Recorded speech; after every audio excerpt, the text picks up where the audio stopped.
Okay, John manager Luke Garrard after a 4-4 draw. Luke, quiet game, not much to talk about. Jason, can you just sum up that one for us? I'm glad you find it funny. Take full responsibility for the first half. We set up last 2 days, back to front, balls into McCallum, runners off, deliveries, and they went and played Baldwin and Maguire in 2 shadow sort of 10 roles, and I thought they caused us huge problems. We didn't get to grips with it. I felt that we didn't lay a glove on anyone, and in my opinion I felt that Eastleigh were worthy of going 2-0 up. We had to cut the chances. I think we had the best chance of the day, and that was Lee Love landed to him. He chose to head it instead of volleying it. Crazy's ball, we had some good first contacts in their box, but you can't lose your runner in terms of Jake Taylor for the finish that he done, and then obviously go and concede the goal in which latter stages of the first half. And for me, poor, but I take full responsibility. The boys are obviously organising themselves on a different game plan. Would have been nice to only go in at 1-0 because then there's only a 1-goal deficit, but in terms of the second half, scored 4 goals, missed the penalty, was way more like a Luke Garrard side, changed it in terms of getting personnel into areas where will drive us up the pitch. I thought Erico was instrumental in that.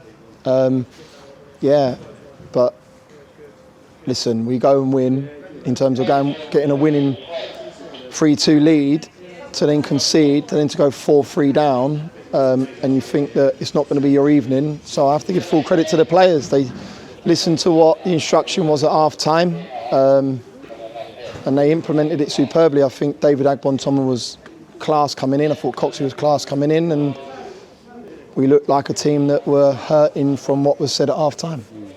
Yeah, you mentioned that the team showed a lot of fight, especially in that second half, but is it almost overshadowed by the goals that you conceded today? No, because that's not a team that have quit. That's not a team that aren't together. I think that shows that group are willing to put the hard yards in. Yeah, frustrating that we've not won a game of football. That was the aim this evening. I think we've jumped to 13th. We got a big game against Dorking on Saturday. I said to the group, our first half at Bromley was excellent. Our second half against Eastleigh was excellent. We won a game 4-2.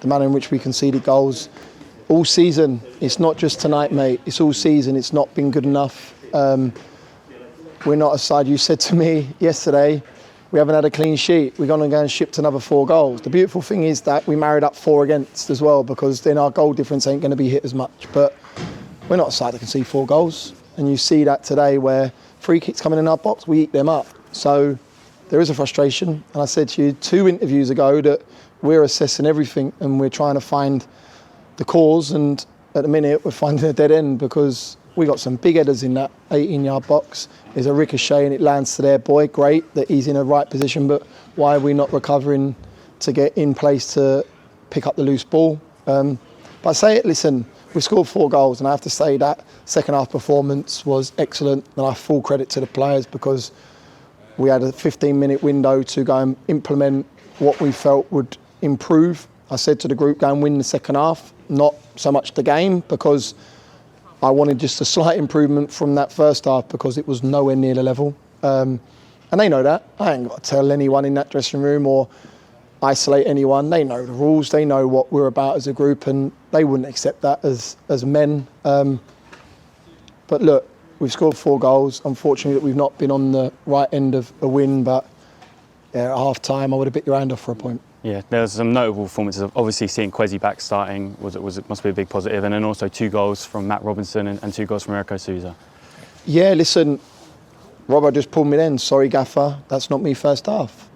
I'll be honest with you, I stuck it on a few because I can't accept that. As a team, as a manager, as a club, we can't accept that. That wasn't to the level we expect. Yes, the game plan wasn't what we expected, but you can't have people running off you, can't have people picking up better seconds than you. And I said to Robert, I give him full credit because to go and react in the manner he's done and scored 2 goals was excellent. Erico, he's gone in there and he's had an influence. He probably wants to think he wants to start in there on Saturday, but the issue we got with him is when the game's stretched, he comes alive, and you see that with 45 on the clock, he goes and picks up little pockets and little areas, and he's gone and bagged himself a brace. But listen, we've picked up a point. It's another point to where we want to get to. It's frustrating as hell. Trust me, it's frustrating. I'm livid in terms of we having to score 5 goals to win a game of football. That's not what we're about. But at the minute, we'll assess things. And we've got a big game against Dorking coming up on Saturday. Does that mean you're full focus now straight to Dorking? And does it put a bit more pressure for a win on that game? Every game's pressure now, mate. We're dealing with that in the position we're in currently and the points return we've got. Every game's pressure. But I told the group in there, I want the pressure. I can deal with the pressure.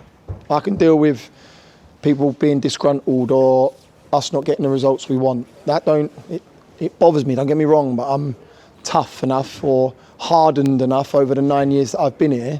I take it professionally, not personally. So I want the group to go and perform like they did in the second half and the first half against Bromley. That's all I ask. What's the magic formula? I don't know.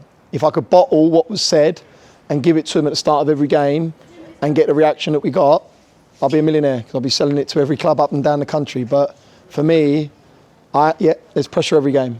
The next game's the biggest game because that's how we work here, a run of one. And we need to ensure that we marry up the 2 halves. The first half at Bromley, second half at Eastleigh, and then fingers crossed we go and get a result on Saturday.